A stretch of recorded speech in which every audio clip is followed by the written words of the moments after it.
Good day, and welcome to the Uflex Limited Q3 FY2024 results conference call hosted by Dolat Capital. As a reminder, all participant lines will be in the listen-only mode, and there will be an opportunity for you to ask questions after the presentation concludes. Should you need assistance during the conference call, please signal an operator by pressing star then 0 on your touchtone phone. Please note that this conference is being recorded. I now hand the conference over to Mr. Sachin Bobade from Dolat Capital. Thank you, and over to you, sir. Thank you, Lizan, and good evening, everyone. On behalf of Dolat Capital, I welcome you all to the Q3 FY24 earnings conference call of Uflex Limited. Hope you all and your family members are staying safe and healthy. So on the management side, we have with us Mr. Rajesh Bhatia, Group President and Chief Financial Officer, and Mr. Surjit Pal, Vice President, Investor Relations. Now I hand the floor to the management for their opening remark, and then we would have question and answer session. Over to you, sir. Thank you, Sachin. This is Surjit. Good afternoon, ladies and gentlemen. Thank you for joining us today for the Q3 FY2024 earnings conference call of Uflex Limited. We will start with a brief statement from Mr. Rajesh Bhatia, Group President and CFO, following which we will open the forum for the interactive question and answer session. Before we begin this call, I would like to quickly remind everybody that anything that we say during this call that refers to our outlook for the future is a forward-looking statement that must be taken in the context of the risk that we face. With this, I would now request Mr. Rajesh Bhatia, GCFO, to make his opening remarks. Over to you, sir. Thank you, Surjit. Thanks for the nice introduction, and good afternoon, everyone. Very warm welcome to all of you to the Uflex Q3 fiscal 24 earnings conference call. I trust all of you had the opportunity to go through the earning release and the results presentation already shared with you. I would initiate the call by briefly talking to you through the key highlights for the quarter, and then, we can follow it up with any questions that you may have. I'll try to do that to the best of my knowledge and ability. Broadly, I would say that this is a quarter which is in continuation of the last quarter. So, reasonable, healthy performance backed by improvement in the sales volume, both in the packaging as well as in the packaging films. We have consolidated EBITDA margins, operating EBITDA margins have been reasonable. Things could have been a bit better, but there is a price pressure due to certain oversupply situation in India. But despite that, our overall consolidated sales volume this quarter, we posted a growth of 5.8% YOY, of which 6.5% comes from the films business and 3.6% comes from the packaging business. On a standalone basis, the overall sales volume increased 13.3% on a YOY basis. The standalone packaging films had a 25% YOY volume growth after post-commissioning of our Dharwad facility. And as I said that, the packaging film industry continues to be under the pricing pressure because of the oversupply situation currently. And that has, impacted the margins in that particular business segment as such. But the other business segments, especially in the on the standalone, which is flexible packaging, which is aseptic packaging, holographic films, and other substrates like chemicals and adhesives have all done well, and that is where, despite the pricing and the margin pressure in the packaging film business in India, we have maintained our profitability, and once the margins improve, I think we'll be looking at a much healthier profitability with the further increase in the capacity of aseptic films later in FY2025.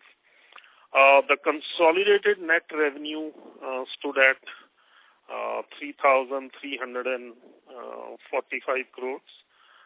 There's been a Q and Q and a YOY decrease, but that is more related to the raw material pricing. Overall, the EBITDA,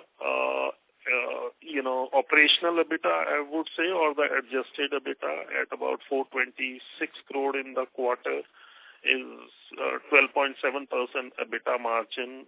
There's a slight improvement both on Q and Q as well as on a YOY basis. And this quarter again we've been hit by the currency devaluation in Nigeria.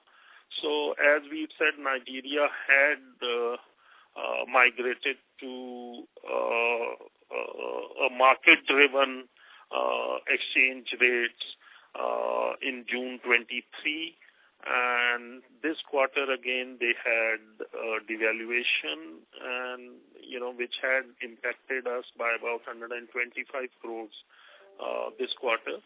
And total impact of the devaluation and the derivative losses is about 158 crore in this quarter, which are one of kind. I think Egypt, as we've said that last couple of years, Egypt and Nigeria continue to be the sensitive areas from an exchange perspective, and we seeing that every 3 to 6 months there are devaluation carried out by the central bank, and as a result, when we reinstate our balance sheet with the revised exchange rates, I think we are looking at those losses coming and hitting us. And this quarter, the impact of these losses is about 158 odd crores. Overall, from an operational perspective, it's been a reasonably good quarter, and even liquid packaging, we had a volume growth of about 8.5% YOY, and the revenue growth of about 12.7% as well. Notably, even Nigeria, the production volume is up 60% on a YOY basis. Mexico, again, this is one of the America was one of the region which was again impacted by the fiscal and the low demand emanating there from. This quarter we've done much better, and the Mexico production is up about almost double of what we had in the same period of last year. And similarly, even in some of the other locations also, like Dubai, India, we've seen a volume growth. There has been a degrowth in Europe, as it continues to be an area which is impacted because of the consumer sentiment, and given the Russia-Ukraine war impact on the energy as well as the higher interest costs leading to the consumer demand getting impacted in Europe. So we've seen on a YOY basis a degrowth in our packaging films volume in that territory. But as I said that, more than that, we made up for that in Nigeria, in Mexico, in India, Dubai, and other territories are quite stable.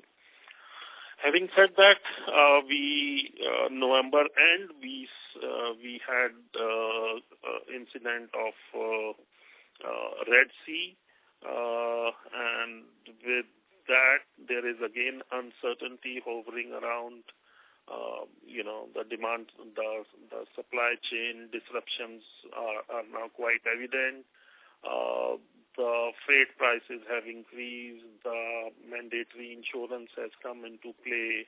So there is an increased cost as well as the increased time taken for exports from to Europe, and which has again brought to forefront the need for more reliable local sourcing, which helps Uflex. On a separate note, the exports this quarter from India, from a standalone balance sheet, are also up about 13% to about close to about 400 odd crores.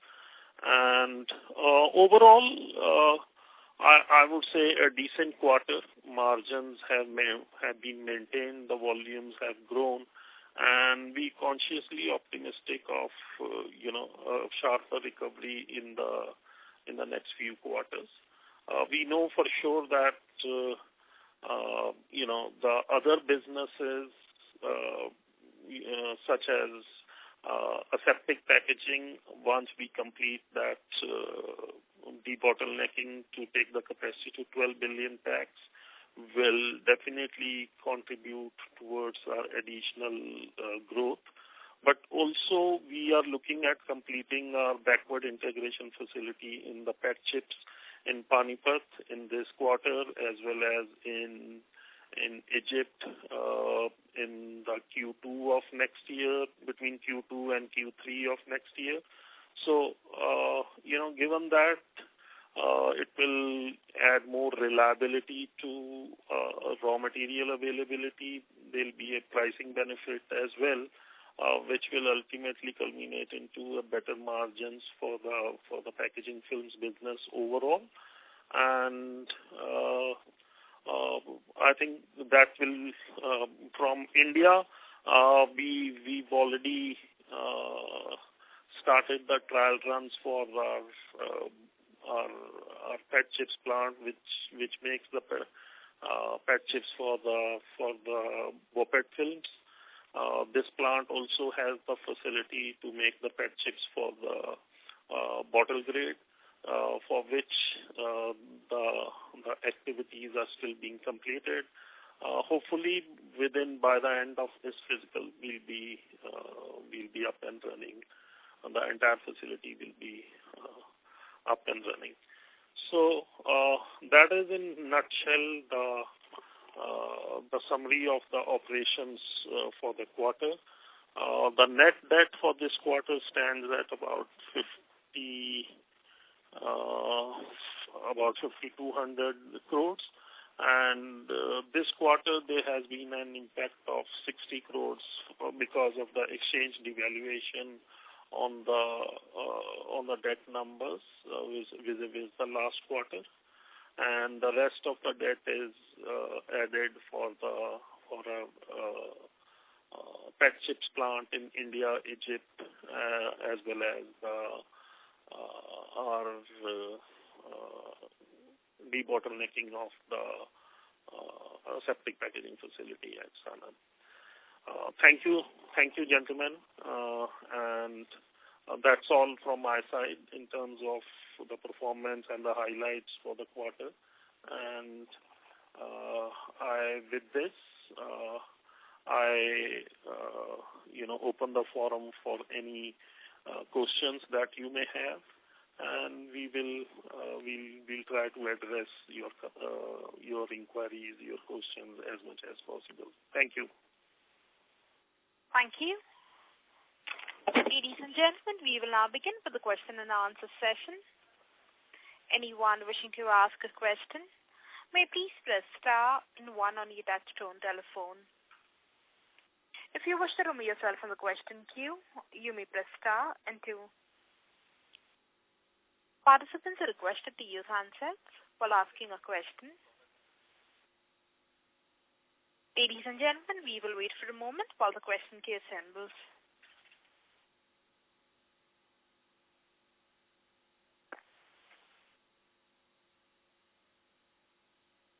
The first question is from the line of Chirag Singhal from First Water Fund. Please go ahead. Yeah. Hi, sir. Am I audible? Yes. Yeah. So my first question is on Nigeria. So you mentioned that the volumes have grown 60% on a YOY basis. What was the utilization in Q3? About 70%.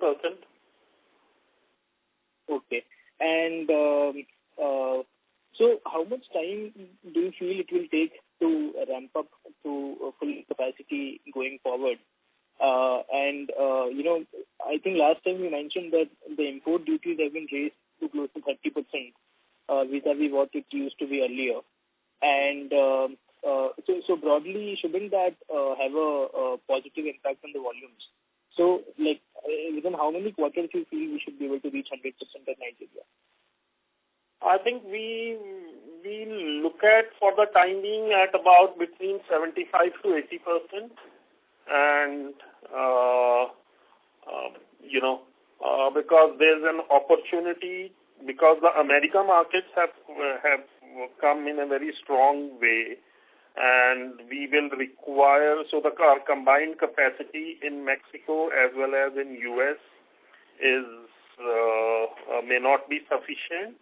So there are opportunities to export from Nigeria. So depends on that. If that happens, I think the volumes will increase. But given the size of the market in Nigeria as well as in the ECOWAS region, I think the current level of utilization is what we have in mind. We'll see as to how America pans out in this quarter and the next quarter.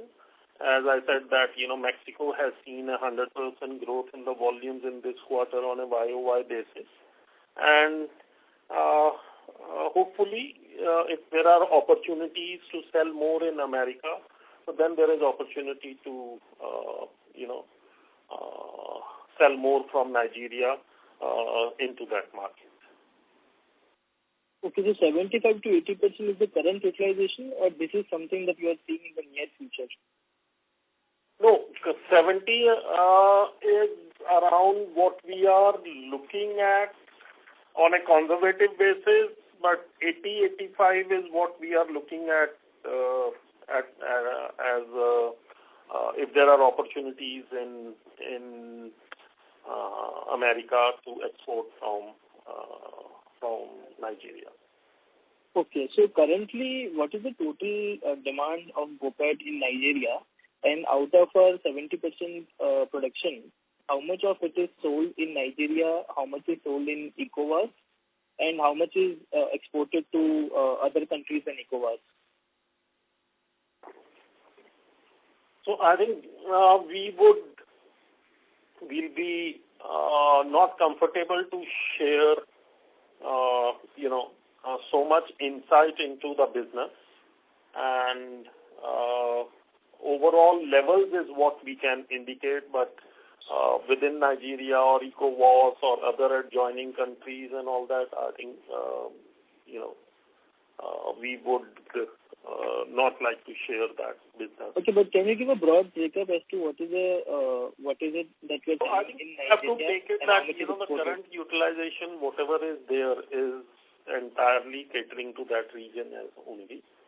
And it is Nigeria. Nigeria, ECOWAS, those areas. Okay.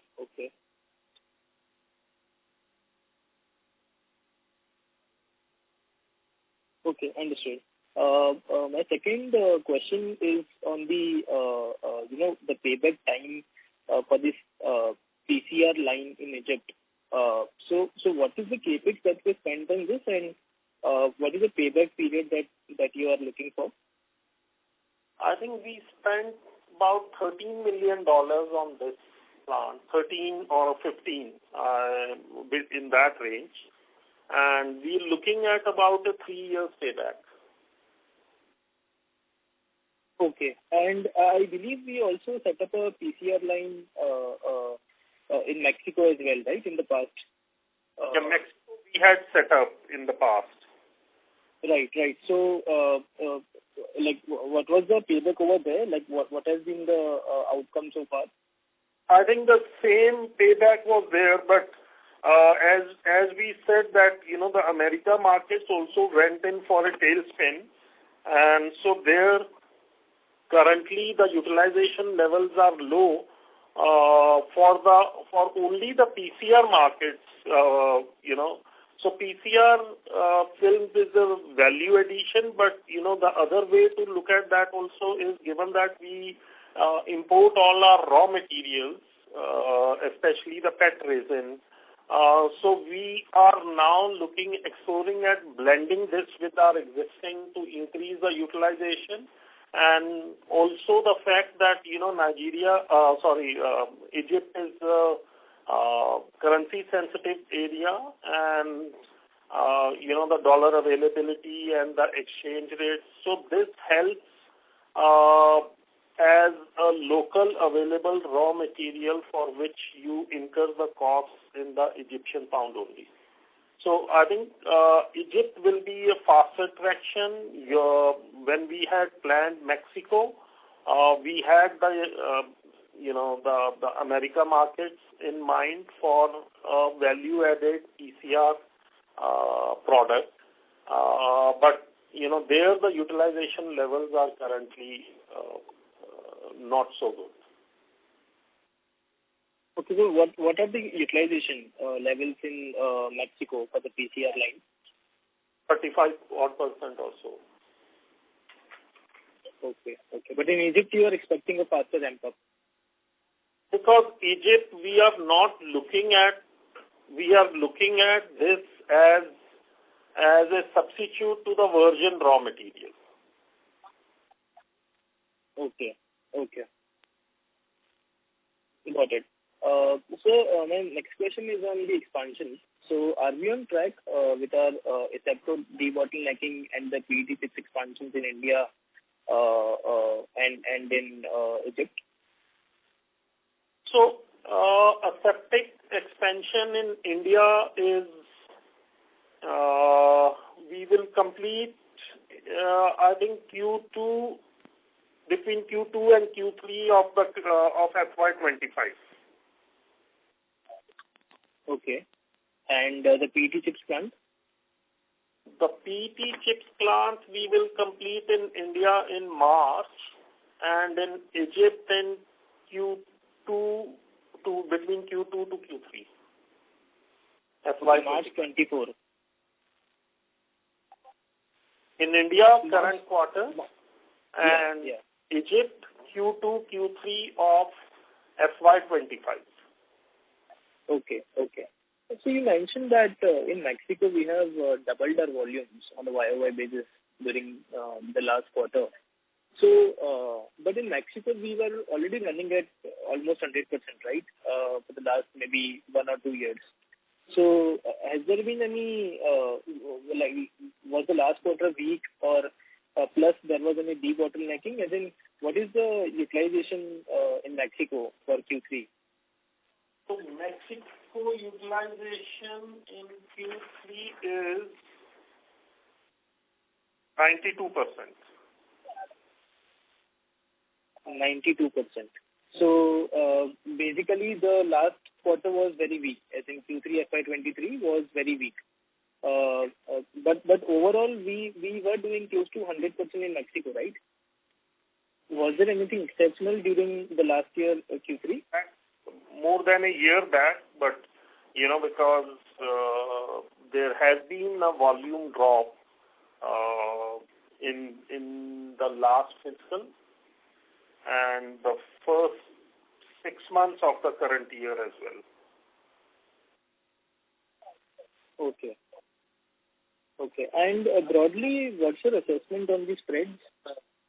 So, like in the current quarter and let's say going forward, how are you seeing spreads in India, especially, and the overseas regions where the spreads are weak relatively? So overseas regions, the spread are before you in terms of consolidated minus India balance sheet. They vary from the market to market. So very difficult to give you one number, but overall pattern can be seen from total consolidated minus India business, which gives you a flavor of the margins in the packaging film business in the offshore markets. In India, in the packaging films, currently everybody is operating at a loss, and that has been the trend for last 2 quarters, and maybe marginally at an EBITDA positive, but overall I don't think so there's anybody who is making any money at a PAT level in the packaging film. So this is in context to BOPET, BOPP, or both? Both combined, I'm saying. I'm not giving one particular segment. BOPET is slightly more distressed, and BOPP is slightly better. Okay. And how many lines are you expecting globally? Sorry, Mr. Singhal, and maybe request that you return to the question queue. There are participants waiting for your turn. Thank you. We'll move on to the next question. That is from the line of Nishant Shah from Emkay Global. Please go ahead. Yeah, thank you for the opportunity. My question is, are there any plans to raise the funds via sale of asset or the QIP because the EBITDA level is low and the debt is on the increasing mode? No, there are currently no plans to raise any equity through QIP or any other means. So how you are planning to pare down the debt? So the debt, whatever is the debt, we will be paid through, the cash generation from the normal business operations. So we generating enough cash to pay our whatever is the annual debt servicing. That there is no issue on that. Okay. And are there plans to make it to a debt-free company or something, or it will be ongoing? As I've been saying that there are, amortizations which we keep on paying, and then there are, the new plans for the capex which are made depending on the markets. Whatever is the amortization annually, the debt will be paid to those levels only. And as and when there are new investment plans, we'll obviously, sort of inform the market. Okay. And is it possible to give some kind of a color on the breakup of sales and the profitability on the packaging films, whether if it is India or outside India? I already said that outside India can be easily derived from a consolidated numbers. If you reduce the India numbers, that is packaging, because overseas it's only the packaging films business only. So, okay. If we have an EBITDA of let's say 426 crore, out of which 171 crore is India. So overseas business is generating an EBITDA of 255 crores. Okay. Got it. And how we are placed versus the rest of the players outside India?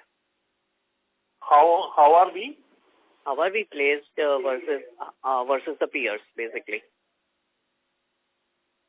I think all of them are having the same issue that, given that there is an oversupply situation, and then we had additional situation emanating from the Russia-Ukraine war, which led to consumer tepid consumer demand in Europe. US, as the fiscal act was increasing the interest rates and taking away the excess liquidity from the markets. So the consumer demand got impacted since year and a half, and that when the capacities also came at around the same time, so that led to lower demand, higher supply, lower raw material prices, and that led to ultimately, the fall in the margin realizations and the margins. But as I said that, the America demand is robust in this quarter. America plant has achieved the capacity utilization of 100%. The Mexico plant has achieved the capacity utilization of 92%. So America markets are back. Europe still continues to be underperforming. And from 1st of January in Europe, as the energy prices have now been cut, so we have to see the impact. How does that impact the consumer sentiment and the purchasing power comes back? Right. So when you are expecting to get normalized, if it gets normalized? I think this question has to be addressed in two accounts. One is the demand side in Europe. I think let's look at the next 2 quarters before we make more firm statements. And the other side is, on the margin side, is the oversupply situation. Now, the oversupply situation is surely going to take some time to get addressed. And so overall, it could be, even if the Europe gets corrected in terms of its demand, that will impact the prices and the margins a bit. But, like if you see today now, November onwards, now we have this Red Sea crisis, whereby shipments from India, Southeast Asia to Europe are getting impacted by way of longer voyages, time, yeah. Higher freight costs and all that. So that's bringing in, the local sourcing back. So because the customer wants reliability of the supply chain. So I think the local plants like ours with the Red Sea crisis will do better, as we did better in the COVID times when we've seen the supply chain disruptions. So I think overall, let's wait for the next 2 quarters before we give more firm guidance as to the state of affairs in European markets. America, we've already said that we've already at about 100% capacity utilization at our 2 plants. And that's where we are looking at, expanding that market in the current and the next quarters, and see possibilities of exports from Nigeria, where we have a capacity to serve those markets, additional volumes in America. Right. Good. That's from my side. Thank you for the elaborate answer. Thank you. The next question is on the line of Kaushik Poddar from KB Capital Markets Private Limited. Please go ahead. 2 things. One is the margin and the second is the debt. Do you think the margin will remain around, say, you have called out for 2 quarters being required, 2 quarters are required to see how things will work out. But still we can maintain that 12% margin? And secondly, on the debt front, do you think that debt peaking out in the second quarter of next year? So I think the margins, clearly we've seen first quarter, second quarter and third quarter are getting marginally better. Current quarter, I think we love to see improvement over the current quarter's margins also. Given that, but it's still too early, and Red Sea impact is to be assessed. But if there is a positive impact on our business because of the Red Sea crisis, we'll definitely see a better margin. The debt levels, yes, you are right that we'll see FY25 the debt will peak out because some of the projects are getting commissioned in Q3. So the debt will peak out in FY25. And the debt level peaking out will be around 5,500 crores, or it can be more? It is right now at about 5,250 crores. That's net debt, right? That is a net debt. Right. Okay. I think we can look at about 500 crores more in that. So 5,700, 5,800 crores. Hello? Yes. Okay. And about I think you haven't spoken about... There will be amortization of the debt also. So this is a new debt which will be added. But then there will be amortization of the existing debt also. So probably, the number wouldn't be beyond 5,500. But let's see. Okay. And this Tetra Pak expansion, I mean, Tetra Pak, of course, is a brand name that belongs to your competitor. But that expansion will come on stream in the second, third quarter of this next financial year, or when did it come on stream? So we are expecting, so the season starts in January. Right. Okay, so whether it happens in Q2 or it happens at the end of Q3, it does not make a difference. So, but definitely before the next season, we will hit the market with the. And the capacity will go up from what quantum to what quantum? Packs to about 12 billion packs. Come again, please. From 7 billion packs per annum to 12 billion packs per annum. Oh, that's a substantial. That is substantial expansion. Okay. Thanks. Hello. Yes. Thank you. Hello. Thank you. Yeah. The next question is from the line of Miraj from Arihant Capital. Please go ahead. Yeah, thank you for the opportunity, sir. Just wanted a couple of clarifications. First thing, so do we look at contribution margins over here, because I think that is what is followed in the industry, where we from the revenues we subtract the cost of goods sold and the power and fuels. If we were to look at those figures, is there any improvement on the contribution margins that we are looking over here, or are we still negative in the contribution margin territory? No, contribution margins, we are not negative.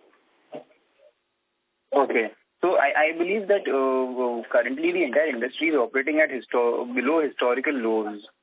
Is that the right understanding? I cannot say historical lows, but yes. I'm sorry, historical average. Historical average. Historical average se to niche hi hai. Yes, you are right. Okay, and to see the view over here, do we expect with the recovery to happen in the next 4 to 6 months above historical average? So or is it still far away because the market? We'll have to really see market by market and not necessarily true for all the markets. I think India is an oversupply zone, certainly.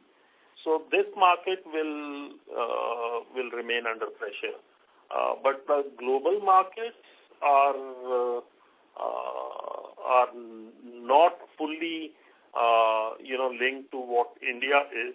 So they'll behave on their own, depending on their own demand, supply, and costing dynamics. Understood. So what would be the contribution margin for India right now? I think we are not sharing details at that particular level for a particular business segment. But overall, if you see, have the COGS is about 53.3% of the revenue. Okay. And so in terms of per ton, we don't share the figure? No, we don't share the figures. Okay. Next thing, sir, on the India front, what kind of capacities are we seeing that are coming in the next, let's say till FY25? Is there substantial capacity coming in, or is it slowed down because already we are in an oversupply zone? So I think in India, the BOPET capacities are almost all of them have now been completed. On the BOPP side, FY25-26, there may be fresh capacity additions, but on the PET side, it is more or less done. Understood. So the current, I believe the current utilization in this industry, only average industry is close to 65 to 70%. Please correct me if I'm wrong at this figure. But do we expect that given the industry demand by, let's say, FY26 end, the utilizations will be at optimum level in the current capacity itself? Part is the India market, the demand growth is, at least 10 to 12%. So, which is very, very healthy. Now, the overcapacity this time has been slightly bunching has happened. So that is why we are seeing this phenomenon. But overall, it should take a couple of years before the demand-supply mismatch should get over. Understood. And just one last thing, sir. In Egypt, we started our post-consumer recycling facility for the rPET flakes. That is to substitute the virgin raw material. So, can you just highlight what is the pricing differential that we'll gain the benefit of? I think about 5%. 5 to 7%. So 5 to 7% is the difference in. So that will be the same figure that will be reflecting in our margin, right? EBITDA margin, if I were to look at it. So I'll have an improvement of 5 to 7% in my EBITDA margins as well because of this. So it will not be fully, because we are not going to be fully self-sufficient in our raw material requirements with this plant. This makes only about 1,200 tons per month. So, okay. And what is the requirement, sir, for us over there? Our requirements would be much larger, maybe 3 times of this. Okay. So any plans to bring this to India, this facility, for our India facility? So India already has this facility in a much smaller way, which was more like a pilot plant here. But India, we are not looking at, sort of expanding this facility. The opportunity with the vision with which these facilities were to be set up was to sell the recycled, using the recycled raw material, the BOPET film. Now the market's going into the tailspin, so that market has also got impacted, and that is where we said that we were actually looking at, using this film to make the BOPET film from the PCR chips. Now that market is also likely to become much better as the companies are becoming more conscious about the using the recycled content, and on that basis there is a huge opportunity to make much more higher returns as compared to using the virgin raw material. And with that intent only, we had set up this plant in Mexico to cater to the U.S. markets. There was a requirement for these recycled raw material films.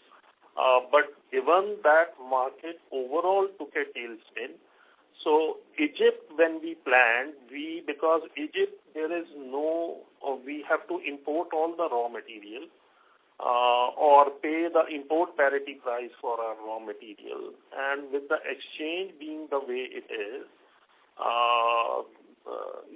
this, you buy bottles locally, you process them to make the PET chips. So the raw material is available locally for this product, and that's where you will get the differential margin in this.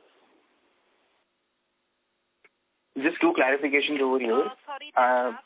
Mr. Miraj, may we request that you return to the question queue? There are participants waiting for their turn. Okay. Thank you.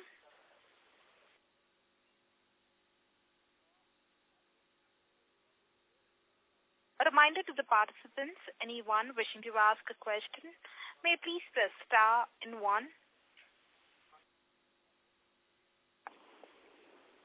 The next question is from the line of Harsha from Dimensional Securities. Please go ahead.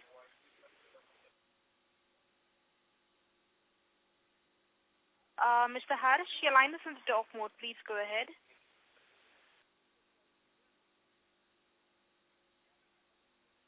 Harsha, your line is in the talk mode. Please go ahead.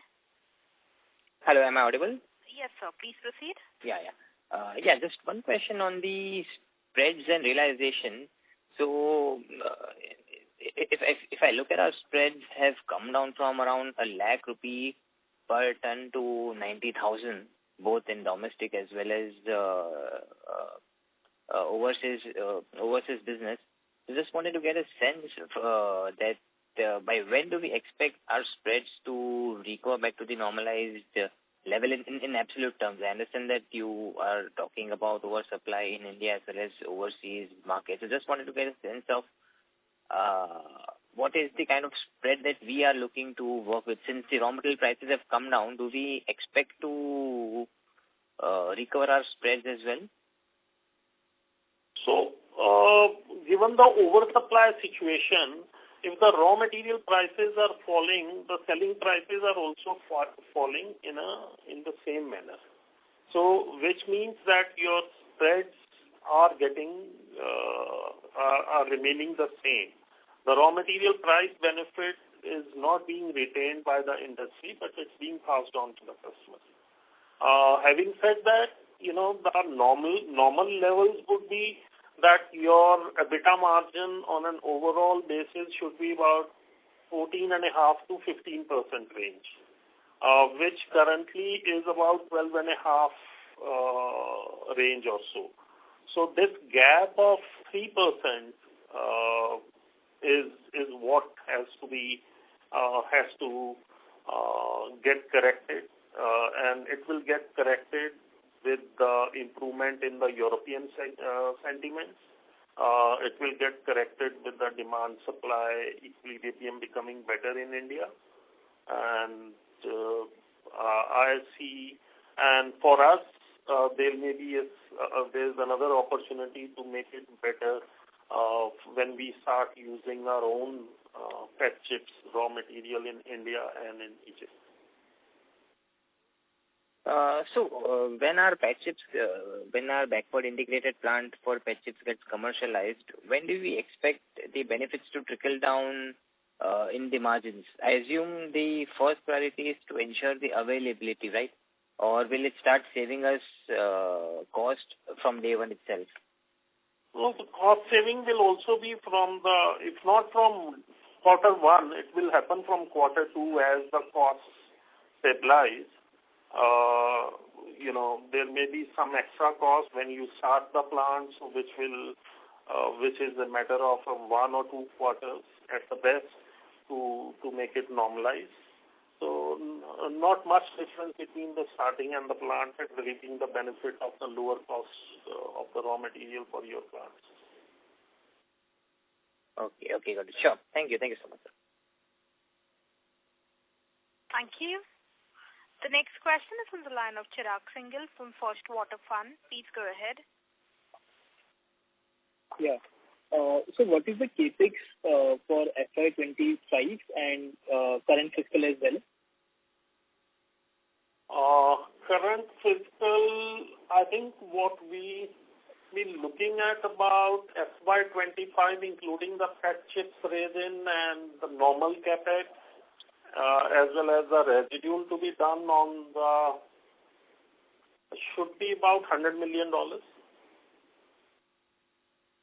Okay, so this includes the 140-150 odd crores of maintenance capex that you incur every year, right? No, that will be extra. So we're talking about the residual to be done in India, PET chips in Egypt, debottlenecking in aseptic packaging, as well as certain other, So how much is the residual capex in both the PET chips plant, which will come in FY25? About 150 crores.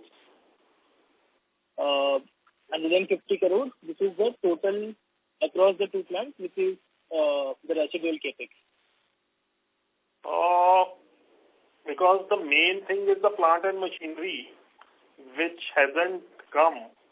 So the main capex will be there in FY25 only. Yeah, but so my question is, this 150 crores that you just said, this is the total across all the two plants, right? Across the two aseptic expansion, debottlenecking. Okay, this is the debottlenecking. And what about the PET chips residual capex total for both the plants? Chips in Mexico, in Egypt is $70 million odd dollars. Okay. Which will come in FY25, and the residual of the PET chips in India should be about $20 million, $25 million. Okay. Got it. So basically, $100 million odd is the growth capex, and then you are saying the maintenance capex will be over and above this. Yes. And what is the capex for FY24 that you are envisaging? Sorry to interrupt, Mr. Chirag. May we request that you return to the question queue? It's just a continued question, ma'am, if you can let me. Is the capex for in FY24? Yeah, the current fiscal. It's given in the presentation. Yeah, including the Q for resin, what is your guidance for the full year? 1,000 crores. Okay. All right. 1,004 crores. Thank you.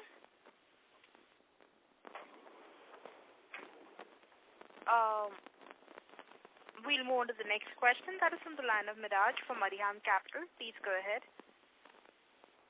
Thank you for the follow-up opportunity. There's two things that I wanted to understand from the last question only that we spoke of, sir.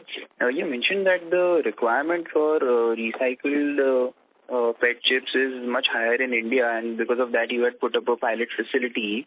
I believe from my understanding about the market right now, there is still demand for the recycled PET chips, and the difference is significant as well.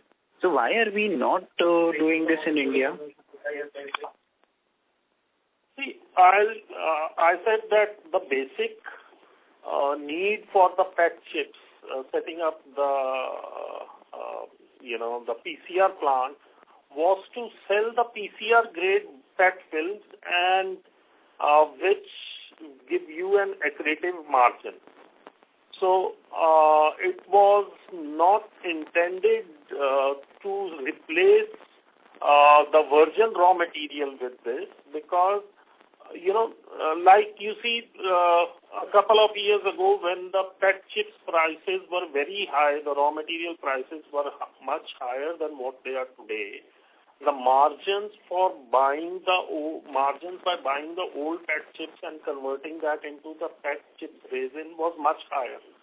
But today, when the virgin raw material prices have also come down drastically, the margins have shrunk, and margins depend on the region to region with respect to the availability of the PET bottles and the pricing of the PET bottles, because that also gets impacted by the virgin raw material prices, but up to a very limited extent only, because these are rag pickers picking up the bottles, and then through that process, you get the bottles for the processing at your plant. So there, the margins, the opportunity to get a lower pricing is not much. So it depends from time to time. Today, when the raw material prices are down, this delta is not there in certain markets. Is there in certain markets. So I think it's an evolving situation. But as I said, the prime motive was not to replace it with the virgin raw material. The prime motive was to make a value-added film with this and sell that film at a premium to the virgin raw material film. Okay, understood. Over a time, which will happen. Unfortunately, the markets went into a tailspin, and markets like Europe and America will be the leaders in terms of this PCR film demand coming. Right, got it. So, if I were to just understand it in a different manner, it is not economically feasible to put this facility or increase in India. Is that right? So today it may not be, but at some time it may be. As I said that today the raw material prices are also at the low end.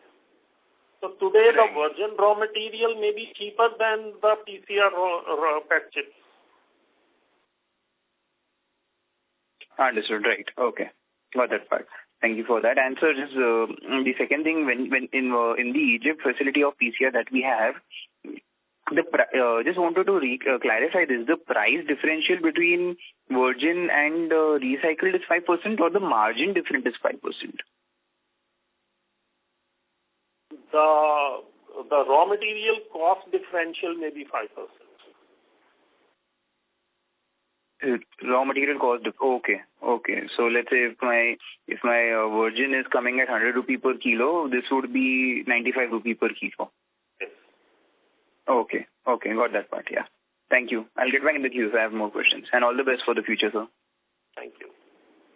Thank you. A reminder to the participants, anyone wishing to ask a question, may please press star and 1.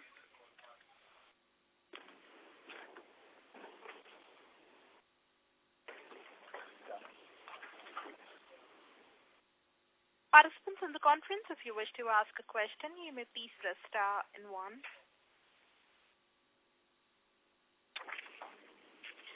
As there are no further questions, I now hand the conference over to the management for the closing comments. So thank you once again, ladies and gentlemen, for the engaging questions. We will soon have the transcript of this call on our website, www.uflexlimited.com. We look forward to speak to you again in the coming quarter. Thank you and have a great day. Moderator, you can go ahead and conclude the call. Thank you. Ladies and gentlemen, we thank the management for this call and behalf of Dolat Capital. That concludes this conference call. We thank you for joining us, and you may now disconnect your lines. Thank you.